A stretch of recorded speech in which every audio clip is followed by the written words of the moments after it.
Hello everyone and welcome to the channel. How do I do it?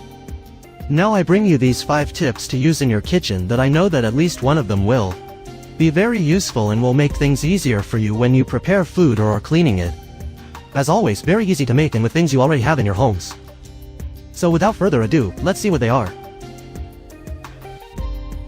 They have frozen meat and it's almost time to eat, but they don't want to put it in the microwave because it sows and they have to use the entire package. Come back. Just fill your sink with warm water until the package of meat you want to defrost is covered. Then put it in the water, and to defrost it even better, put a pot also filled with water so that the meat stays under it. This way you will see that after about 20 or 30 minutes you will be able to take out the meat without having to defrost the entire package, since once you take out the ones you need, you can put it back in your refrigerator at the bottom. Apart from having them already ready, these did not cook or lose their juice as if we had put them in the microwave.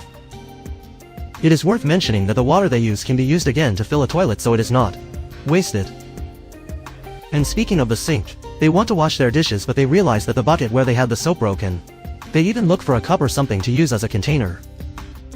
Better why not make one instead of buying another. Just take a large soda bottle and pierce it with a knife. Then take the scissors and cut the bottle along its entire circumference.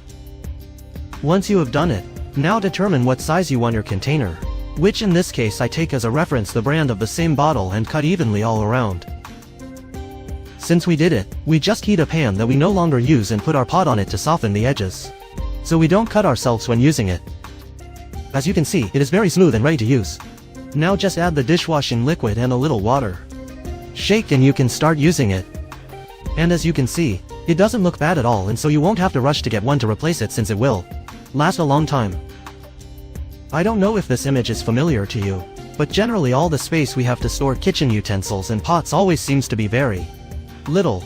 But what can we do to have a little more space where there is no longer any? And as you can see here, the lids of the pots are the main annoyance. Very easy. Just buy these plastic hooks that are sold in single price stores, and if not, they are very cheap. These cost me less than 30 Mexican pesos and they come in 6. Now we are just going to calculate where we want to put our pot lid in the space of the door that we do not use. Once we have determined it, we just take the hooks and glue them with the same strips that come with them, or screwing them as the case may be. Once we have glued 3 of them in this case, we can put our lid on and it will hold without problems. Now we just calculate the one we are going to put above in the same way and do exactly the same. We glue the hooks, and once placed we arrange our lid. Once we're done, it should look like this. In the case of the one below, I had to change it for a smaller one because it hit the board that makes the division in the cabinet. But as you can see, it fits very well and closes the door perfectly, and we can also open it without any fear that the covers will fall. However, make sure they are securely fastened before closing and opening the cabinet. But depending on your doors, we can save even a little more time just by installing these hooks, which are very cheap.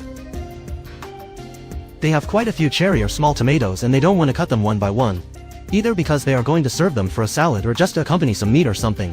Because it is very easy. Just take a plate and turn it upside down and place all the tomatoes that fit in the part that forms a circle. Once they are all well distributed, just take another plate and put it on top of these. Once you have them well arranged, just take a knife and, putting a little pressure on the plate above, cut in half from one side to the other. Do it with a sharp knife so you don't get crushed. But once they're done, they can pour them directly into their salad, or in this case onto a plate, and they will all be cut in half in a couple of seconds. And speaking of vegetables, this is how we usually have our vegetable drawer. But what can we do so that they last longer and look like the day we bought them? This is very simple. Just take out all your vegetables, and once you have the drawer completely empty, we just take a couple of sponges and place them at the base of it. In this case I am using 3, but you can try to cover everything.